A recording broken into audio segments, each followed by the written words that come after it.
What you are about to watch is a previously recorded live stream on our brand new resource, Not the Solution, Winning the Battle Against Suicide. This was an incredible conversation, and we thought it was important to have a live Q&A, which you're about to watch, to answer some of the questions that all of us have around this very important and so often confusing issue.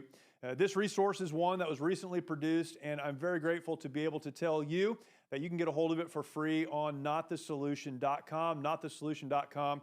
You can get a free download there. I hope you enjoy this conversation, and if you have questions as you're watching it, go ahead and drop them in the comments, and we'll do our best to come back and answer those again. Thank you for watching. Look forward to talking to you next time. And so I think a lot of people that deal with suicide individually, that deal with suicide in their families, in their communities, feel like it's an isolated incident. It feels like something unique to them. No one else is dealing with this, that they're the only ones. And the truth is, I think it's helpful to the conversation for people to know they're not alone. Yeah. This is an epidemic across all demographics and communities. People are struggling with this. Let's come together, support one another, and come with a solution. You talk about, like, should we not talk about it because other people are? Yeah. Absolutely. Because everybody that's going to talk about this, everybody's going to write a book about this, is probably going to come up with a different perspective, a different solution, and and not one shoe, one shoe fits everybody, right? So for us, we believe that people can overcome the battle against suicide by having a relationship with their creator, by understanding who they were created to be and to live the lives and purpose they were created to live. And when they align themselves with that and step into that role, then they're going to be able to find hope. They're going to be able to find restoration. They're going to find purpose again. That purpose drives them forward to want to be around the next day. And that's the solution to suicide. That's what we believe. But when we look at things like you mentioned, the veteran community, to have a specific demographic, he's saying, hey, the wars are ending, is this still be a problem? Well, first of all, I don't think the wars are ending. They might be ending the way traditionally we look at, like, oh, we're in this campaign, but man, we'll continue to fight around the world. Our troops are all over the world, dealing with things all over the world. And if they're not, they're preparing for. Yeah. But you take an incident like Vietnam, where we lost 58,000 troops in Vietnam. Well, now we have over 200,000 Vietnam veterans that have taken their lives. Vietnam was over a long time ago. It was over in the 70s, but yet we still have Vietnam veterans taking their lives because of their one deployment to Vietnam. Yeah. And now you have a generation of our military folks who just came out of 20 years of war, who have done 8, 9, 10, 12 deployments, not one deployment to Vietnam. Yeah. In some cases, I think the highest I heard of was like 24 deployments, right?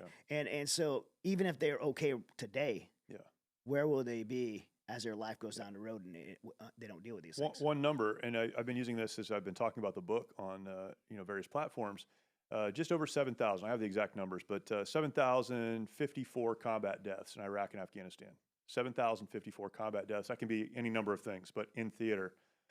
30,177 deaths by suicide of men and women. That number changes every day, but just over 30,000 deaths by suicide of men and women who have served in Iraq and Afghanistan. So to your point, 4 times. We're moving that same direction as we did in Vietnam. So yeah, it's not a problem that ends. Yeah, it's 4 times the number, and that's recently coming out of it. That's right. It's just going to get worse as people move away from that. And look, I mean, this book is not about the Afghanistan withdrawal, the abandonment of our facilities and allies in Iraq in 2011.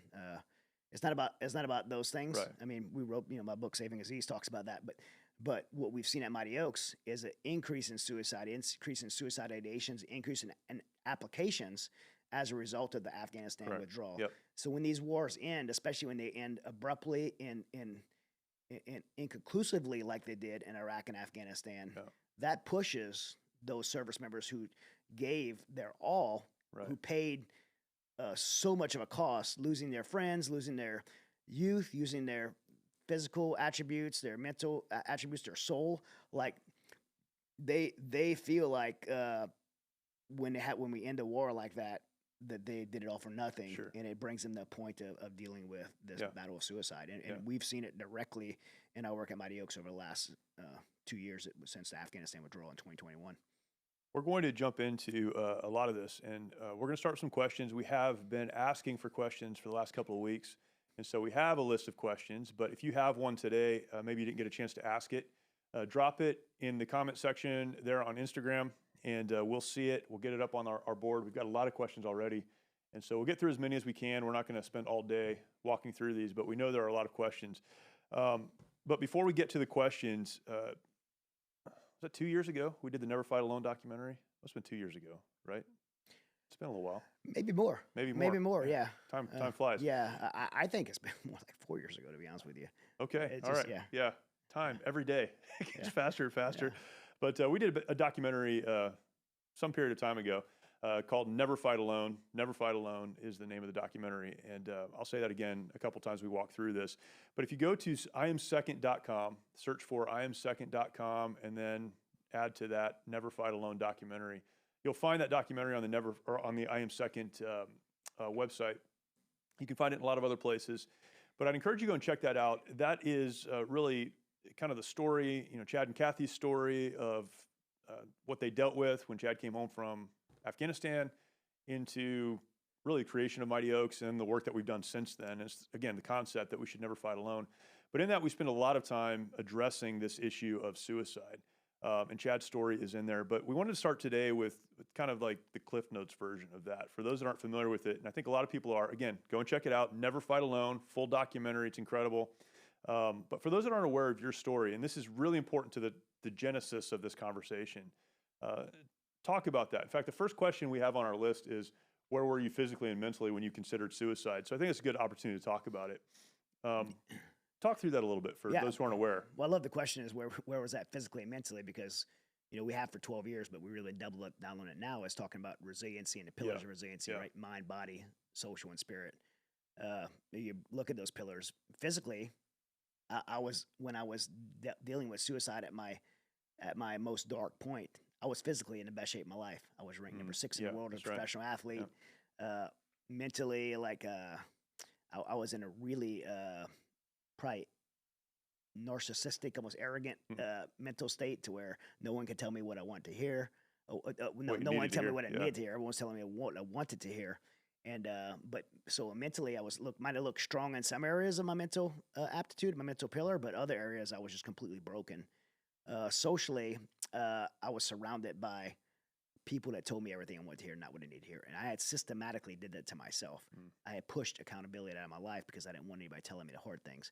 And spiritually, I was spiritually dead. My spiritual pillar was broken. I was either probably I don't ever think I was ever atheist, but I was either agnostic or mad at God or just didn't want to. God's out there, but that. I didn't want to face that at the time.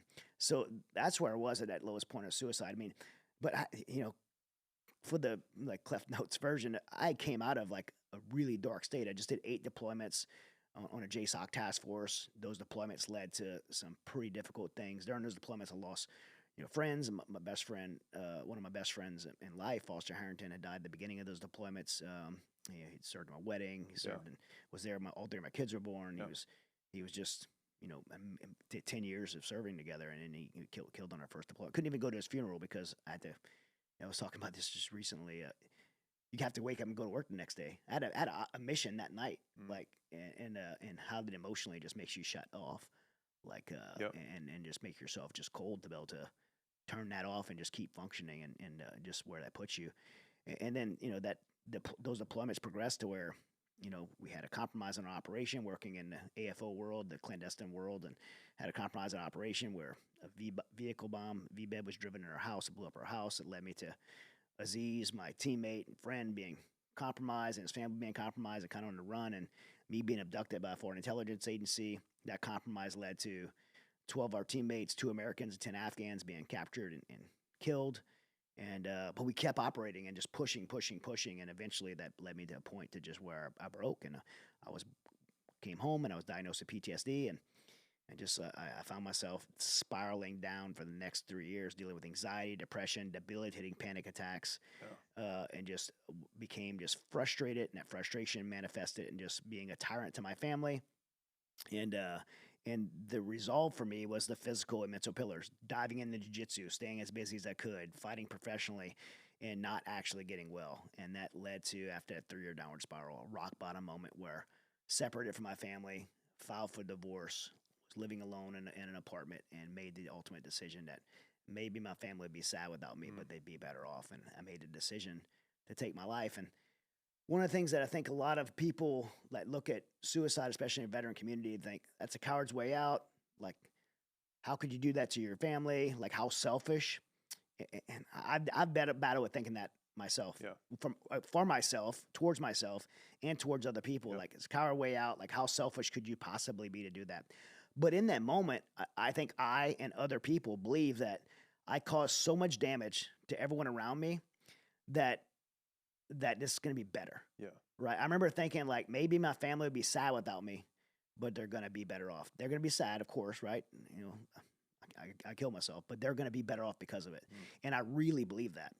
And we've met people through the years. We met the spouses of deceased service members that killed themselves, like Heather, Kajimi, and all these people that their husbands, you know, I remember Pete stood in the back of a pickup truck and said, tell my wife I love her and I'm doing this for her. And he blew his brains out. And he thought it was going to be better for her.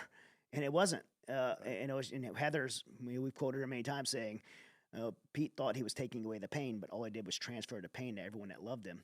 And so I think many veterans, first responders, people across the spectrum, no matter what your job was, sometimes we believe that we're tearing everybody down, we're draining everyone, and maybe it's going to be sad, but it's going to be better. And that's just not true. Right.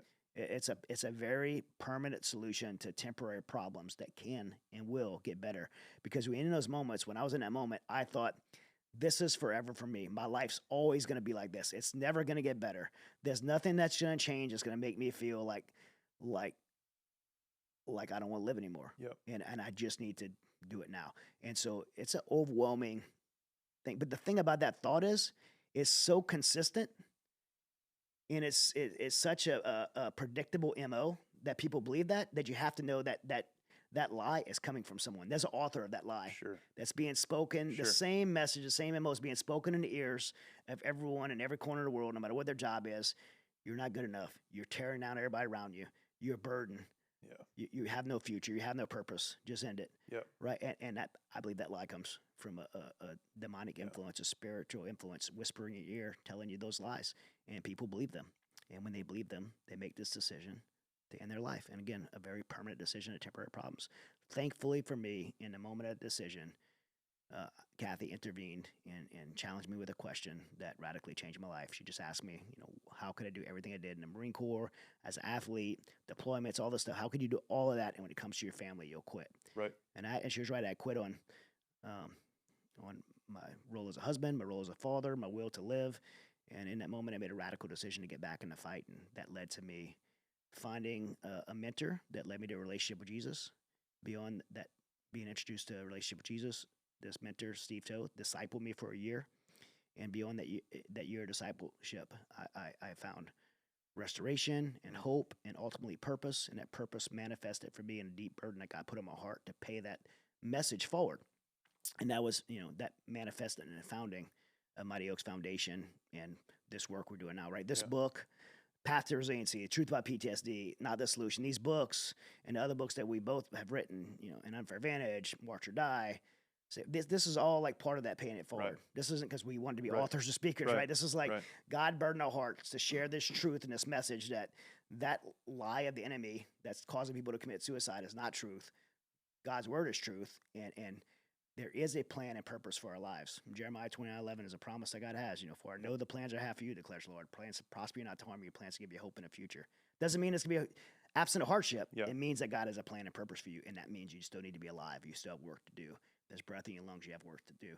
And we have, you and I and the rest of us at Mighty Oaks has taken it as our responsibility to share that message with others. And that's what this book is about. Yeah, that's good. Man, there's a lot there, and I appreciate you sharing that. Again, I know you shared a lot, and I don't think it's probably easy anytime you do. Again, go to Never Fight Alone on IamSecond.com. Never Fight Alone. You can find the documentary there to get kind of the full story. Hear from Kathy and get the whole story there. But you said a couple things there that I think are really important. All of it's important, right? But one of the things that you said there that was really important was that conversation about some people feel like this is maybe the coward's way out to take your life, right? And I've talked about this a lot, but I used to believe that. And in those moments, early on coming back from Iraq, when those thoughts would cross my mind is like, well, I just need to get out of this, right? Or I would start to feel that way, and then it compounds because now it's like, well, I'm a coward or something. Yeah. But really, in those moments when people decide to take their lives, the most rational thing they could do at that moment, it's wrong. It's not the solution. That's why the title is Not the Solution. But to them, in that state of mind, the most rational thing they can do is take their life. And I think that's really important for us to get a hold of. It's not an attempt to escape all of the time. It probably is sometimes. Sometimes, yeah. But it's not a coward's way out all of the time. Again, sometimes it probably is. Most of the time, I think people are trying to do the last courageous act of their lives, which is they think it's the get best out of the choice. way Yeah. so their families can continue to move.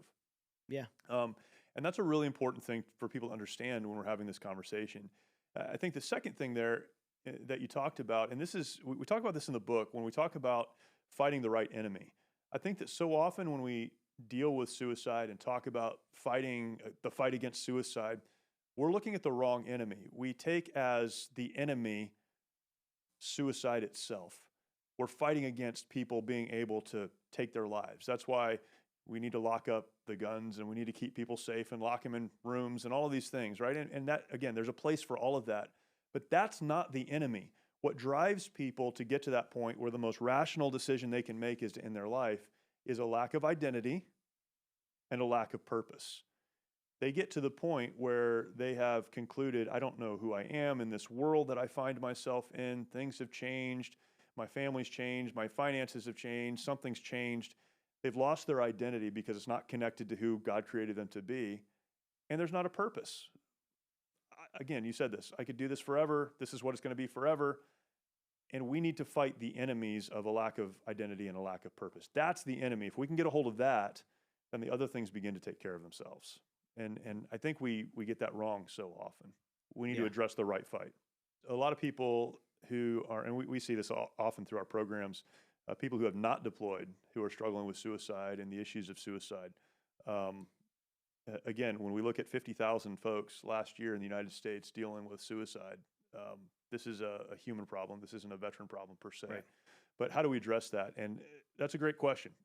In the book, in this book, Not the Solution, which you can get as a free download at notthesolution.com, in the book, there is a section entitled A Path Forward, page 41 on the book. And we break this down into three sections. There's the section that talks directly to a person who's struggling. What can you do? Here are, I think there are 6 different steps that you can take if you're struggling right now. So that's directly to you. And then there's a section directly to family members and friends who have, folks they know struggling with suicide, and exactly how to address that, what to do, and a number of very practical helps. We get asked that question all of the time. And then there's a final section that speaks directly to the pastoral counselor, someone who's in a church setting that's trying to help the folks in their congregation through this as well. So again, I do think it's important to understand that there are so many factors that play into this this issue of suicide, and often it is trauma, and so often it's the trauma of combat, it's the trauma of loss, and all of those things. But when we talk about identity and purpose, even if you haven't deployed, but you find your identity and purpose in a uniform, in a rank, in a job, your purpose is fulfilling this thing that you've been trained to do, and you're taken out of that setting, then that is going to shake up your world. And if you don't have the right foundation, the foundation of faith and hope and connection to God and His purpose for your life, then you're going to struggle. But even a lot of folks in the military, again, I had this conversation this morning with someone else, as the world continues to say that God is unimportant, that you need to find value in yourself, that you should do it on your own. We have service men and women who are coming into the military with that ideology. They don't need anyone but themselves. That falls short. And so they're going to be confronted with this crisis of faith in themselves or faith in God or someone outside of themselves. And so we continue to see that. We've got to get back to the right foundation. So I do a lot of speaking on active duty military bases around the world. In fact, since we started Mighty Oaks, I've spoken to about 500,000 troops now. And one of the places I was recently was I spoke at 1st Marine Division. And I did not know this until I got there.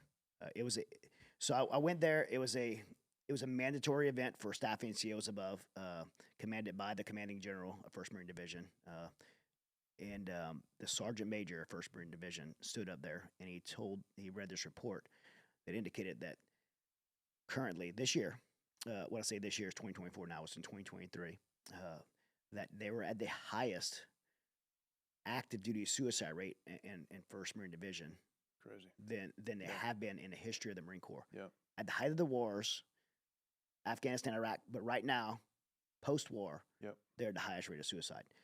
Most of the people in 1st Marine Division are not combat veterans at this point, most of them. Yet they're at the height of suicide. A couple of things. One would be, people join the military to fight.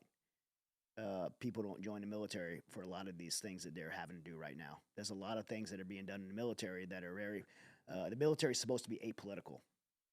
The military is not a political institution. Right. However, the military has been drug into a lot of political ideologies. People, regardless of what you believe on a political spectrum, people don't join the military to deal with gender issues. Right. They don't. Right. They don't join the military to deal with, vaccines, the politics behind vaccines and stuff like that. And so when they get drug into that, creates a very depressing environment. It's not what they joined for. When they get drug into all the political stuff, it's very depressing. It's not what they joined for. There's that. There's the fact that they want to go to combat. They want to go to war, but there's all these political issues that that influence their training for war. And then there's the fact that you talked about, the absence of faith in the military. We work a lot with chaplaincies and stuff like that, and we know that the military has moved from this chaplaincy to more being the chaplains have to serve more as a resource officer and a universal approach to faith. What people don't know is since 1776, I like to say that our country started and the military started in 1775 because that's the year the Marine Corps was born. But that's when everything really started. Yeah, but since 1776, every service member that served in a uniform, that fought, bled, and died for our freedoms, was issued a Bible when they entered military service until 2011 when President Obama took it away. Now, I'm not giving this statement as a political attack against President Obama and the left. What I'm saying is that our military has lost its resiliency and has lost its strength in its spiritual foundation by the politicizing of faith in the military and removing service members' ability to lean on faith in their service, in combat, and in life.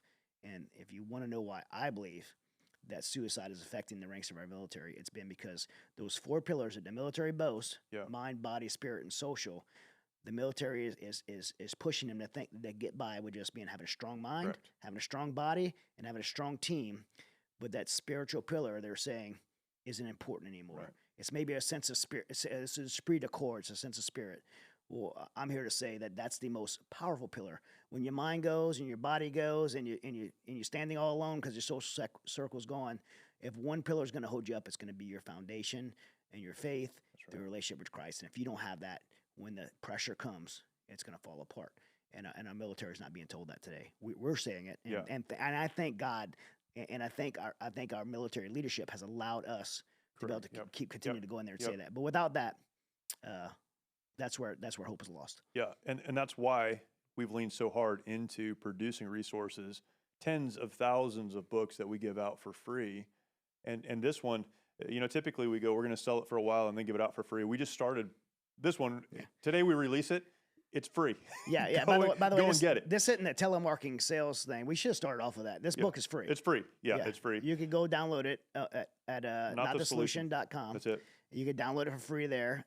Can you buy it on a website if you want to buy a hard copy? Yeah, notthesolution.com. You can get a free copy, download, or you can buy a copy there as well. Notthesolution.com. Yep. If you want a hard copy, and maybe you just like a hard copy, but maybe you'd like to have one sent to someone else, and that's a good place to buy it as well. And for those who do want to buy them in the hard copies, you got to think like with Truth About PTSD, with Path to Resiliency, we've given away, I think, almost 400,000 copies of these now, right? So those aren't free for us. We have to pay for them. So when you buy a copy like this, it helps us offset our costs to be able to give them free to the military and first responder communities. Man, we've got a bunch of questions here too. And I'm not sure exactly where to go in. I'm gonna read something if that's okay. Can I read out of our book? Yes. Okay. Yeah, you're pulling a Jocko right now. Yeah, I'm just gonna read right out of our See. book because there are a few questions here. One of them that I see here that it comes up again and again and again. I think it's 3 times on this list. Is how can I best help someone I know who is struggling? And I think around this topic of suicide, that's probably the question we get the most. Is I get every time I go to speak and I do a live Q&A. that's the question. The question is every single time. So I have a good answer for it, but I'll let you. all right. answer Well, first. I'll break down what's in the book. So we have three sections, as I mentioned, for the person who is struggling, and there's some great. I think it's great. I think it's wonderful advice, and but then there's a section here. It's called for friends and family, and I've got 8 things here. We've got 8 things written down here, and I just want to go through them quickly. What can you do? The first thing you can do is get a hold of the book, which we just mentioned is free, so that's easy, right? And you can find this on page 64. But there's a couple things. Chad and I have talked about this so many times. I've heard you say this so many times. Remember that personal transparency leads the way, right? Remember that personal transparency leads the way. And I'll say this just kind of as a side note. The last thing someone who's struggling needs is for you to preach at them. What they need is for you to connect with them. It says here, often when those who you care about are unwilling to talk about what they are going through, it is helpful to share a struggle that you have had personally. You enter their world by being honest about your own shortcomings. Don't compare. That's really important. Don't compare hurts. Just express that everyone, including you, does. We all hurt. And I think having that connection, because when you find yourself in that mental state, it's like, I'm the only one who's ever been through this. Yeah. And it's good to know you're not. So number 2, always offer hope. Always offer hope. Not false hope, but the hope that with the right help and enough time, there is nothing that can't be overcome. Number 3, listen. This is really important. Listen. Let them talk and feel. This can be extremely difficult if you want to fix the problem, but often what is needed most, at least right now, is the need to just talk. Number 4, be a friend. Do what you would want someone else to do for you. Do what you would want someone else to do for you. Number 5, realize that you do not need to have all of the answers. Seek outside help, and there's a lot of it. Number 6, be prepared for pushback, but don't take it personally. That's all part of the process. Number 7, leave the door open. This one you have to separate your emotions from, right? Leave the door open. You never know when a person will be ready for help. Don't shut doors because you are angry or frustrated with the lack of progress. And then number 8, find others who have experienced helping those they love through similar situations. While offering hope, it is easy to lose hope. Find those who have succeeded and have your own hope renewed. So there's 8 things there. Again, you can find these in the book, but you need to be proactive, and I think that's a big part of it. That's it, man. Yeah. I think everybody wants to sit down and say, "Hey, I'm here to help you. Tell me what you're dealing with. Let me give you a solution." And a lot of times it starts with, "Hey, can I sit down and talk with you? Let me tell you about a time that I struggled. Let me tell you about a time that I fell on my face and struggled." And if you want people to be vulnerable and you want people to be transparent, then you have to demonstrate it first. Yeah. And that's the conduit to really being able to help people. Something we teach in our program too, in our legacy class, is this idea of transparency, particularly if you have children, is be transparent with your kids. So we talk about sharing your success, the good things that happen in your life, but also sharing your failures. And this is, it's almost a way to vaccinate, in a way, the mind to this idea that no one ever struggles like I do. If you are willing to share your struggles with your children or the people that you care about, and not just your struggles, but then on the other side of that, I fell on my face, but man, it was hard. I got back up and kept going.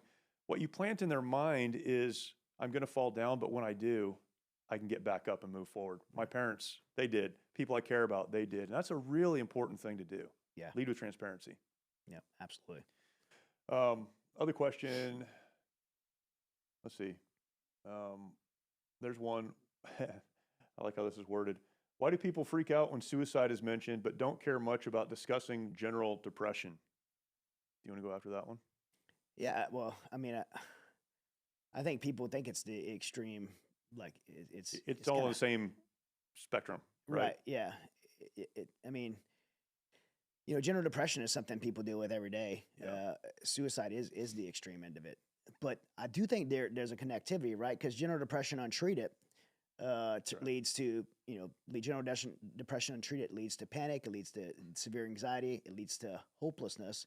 And that hopelessness ultimately leads to the lack of desire to live anymore if you watch it trend. And so I think you're looking at 2 different ends of the spectrum. And for us, This is why we have a resiliency program. This is why we want people in early on, and so we can deal with the problem That's early right. on and, Yep. and nip it in the butt in the beginning. But I think people. I think people think suicide when you bring up suicide. They're like, "Oh, that's the extreme. Like, why are you jumping to the And extreme?" it's really urgent too, It's really right? urgent, Yeah. right?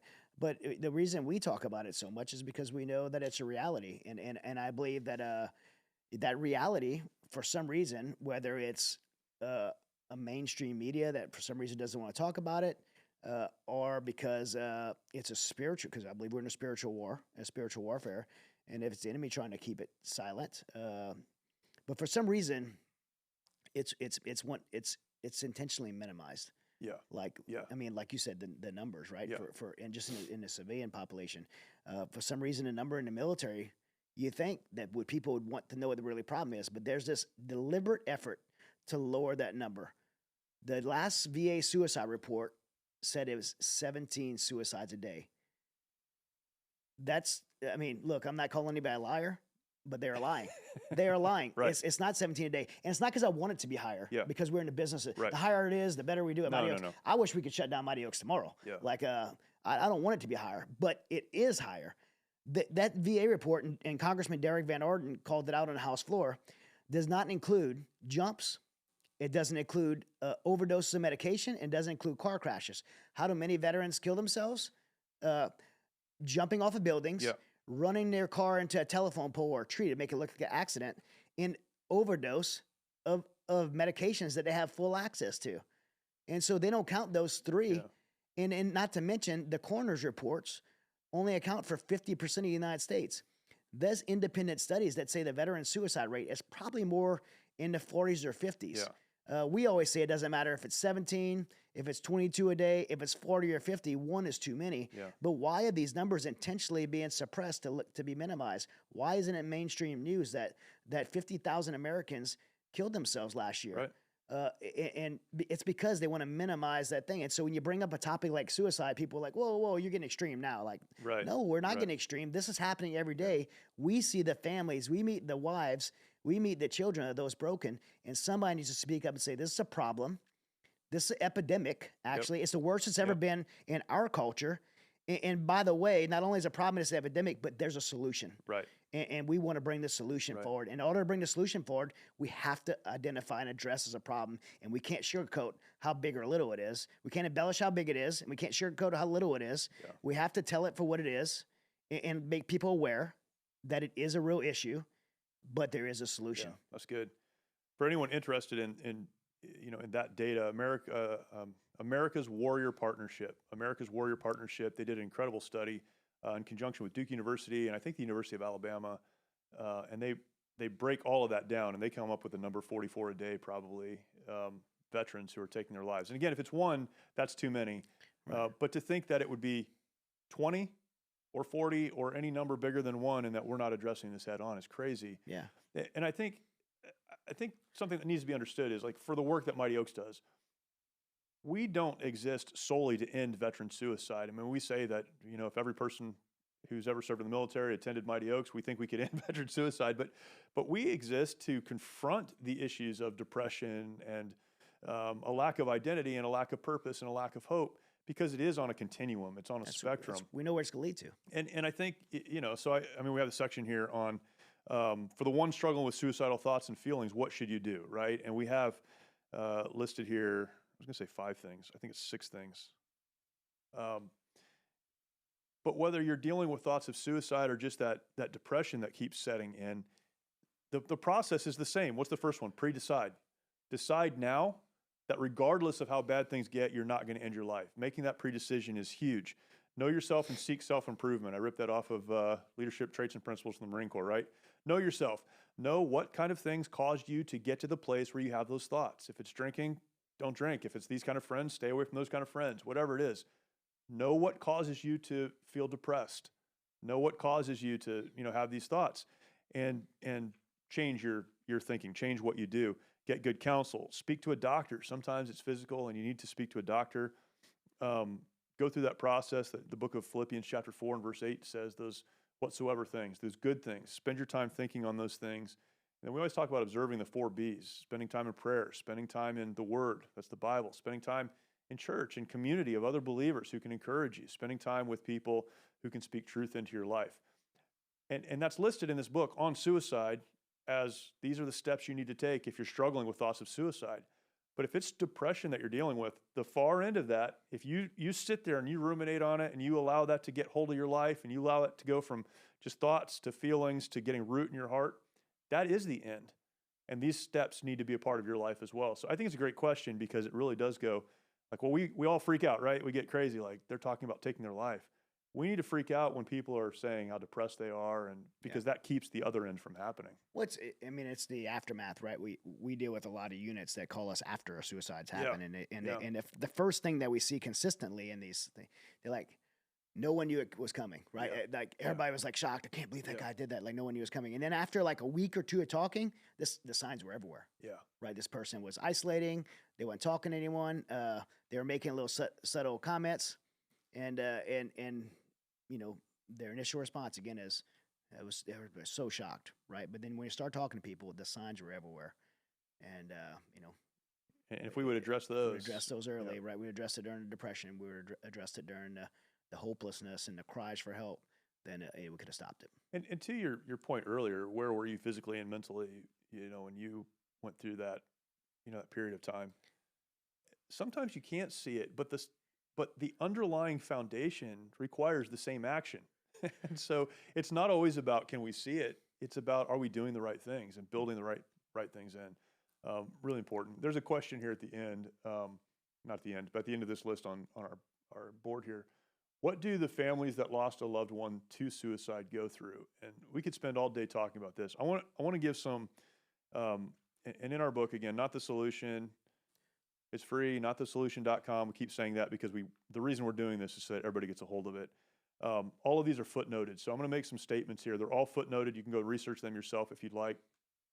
Here are a couple of things that families go through.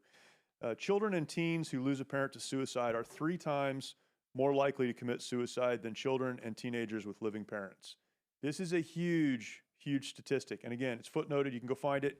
Children and teens who lose a parent to suicide are 3 times more likely to commit suicide than children and teenagers with living parents. Next, adults who lose a friend or family member to suicide are at higher risk than the general population of attempting suicide.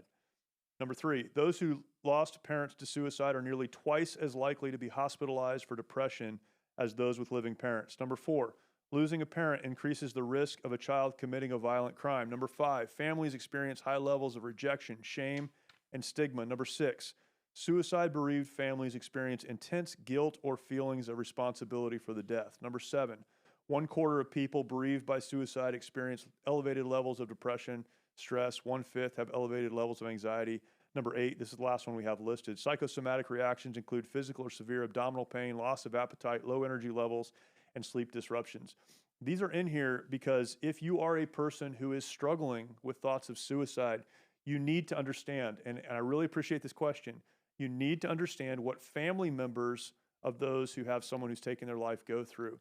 These are statistics. These, again, you can go research these and look at these, but this is a legacy. This is a generational impact. This is family members who say, for the rest of my life, this is what I think about. There's a quote in here in the book. I'm reading the whole book, so you guys don't have to read it, I guess. But some of you are familiar with Art Linkletter. He was a news radio guy and then TV, wrote a lot. But Art Linkletter, again, very, very well known. He doesn't talk about this often, but once in a while he would talk about his 24-year-old daughter who took her own life. And there's a statement in here, it's a quote, and I put the whole quote in here because it's so important. Here's what families go through. He says this: "The word suicide is without a doubt one of the most dreadful expressions in the English language. People wince at the sound of it and avoid using it to describe the tragic death it implies. Leprosy and cancer are spoken of in the same hushed tones, and yet it must be faced squarely and discussed openly because it has become one of the leading causes of death among both the young and the very old in this country. No one can be sure of the exact figures because suicides are deliberately misreported and misdiagnosed as an accident." He says this: "My own personal experience with it is still a nightmare. The death of my 19-year-old daughter, Diane, after experimenting with LSD, changed my life and the lives of everyone in my family. We still find it difficult to understand or discuss." I'm sorry, she was 19. This was written 24 years later. So 24 years later, he's still saying, I'm still struggling to deal with this.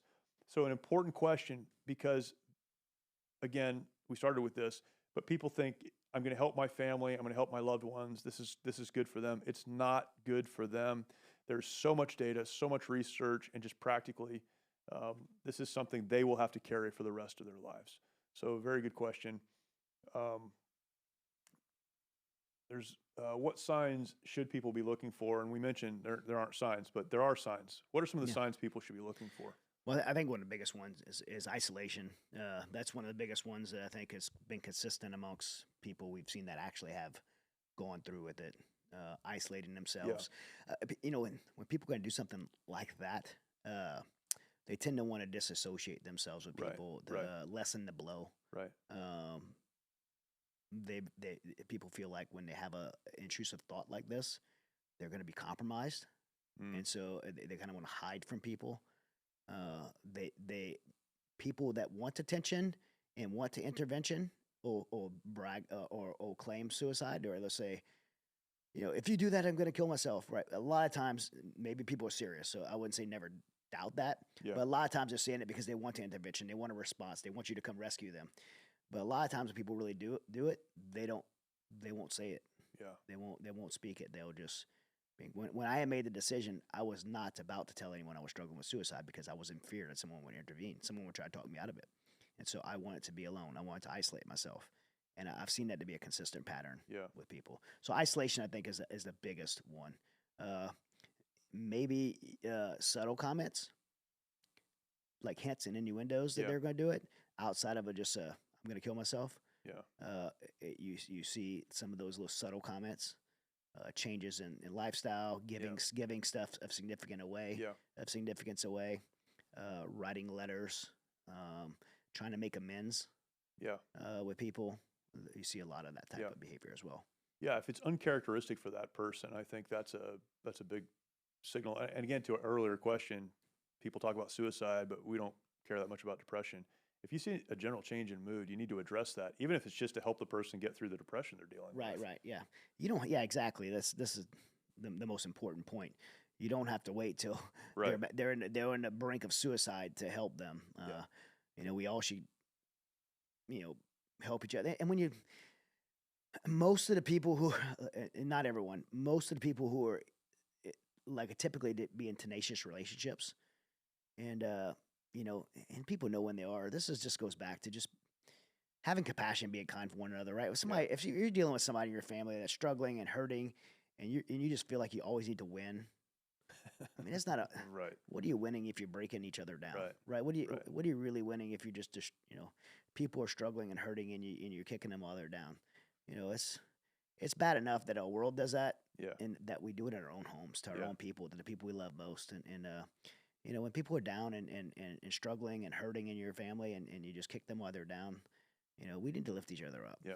And, I know that it may not be the topic of suicide, but it is a topic because this is where it all begins, and people deal with depression, drag them out of depression through joy and happiness and by being kind and not, and putting that argument aside for a minute and just, and not breaking them down and just being kind to one another. Yeah, exactly. Fight the isolation. And then, again, to your point, one of the things we said earlier was be to others what you wish they were to you, right? Be kind to them. Life is so hard. Life is so hard. Why do we make it harder on the people we care about? In our own families, like everybody wants to win arguments and fights and for what? Most of the time, you can't even remember what you're arguing about. Right. You couldn't if you asked. But you got to win. So important to win that at that point, and you don't realize how much we break each other down. Yeah. I mean, it's one thing to lose an argument or get into it with someone, with some random person, but with someone you love, you just break each other down, man, and it brings in hopelessness, it brings in depression, and that leads to this. Yeah, that's good.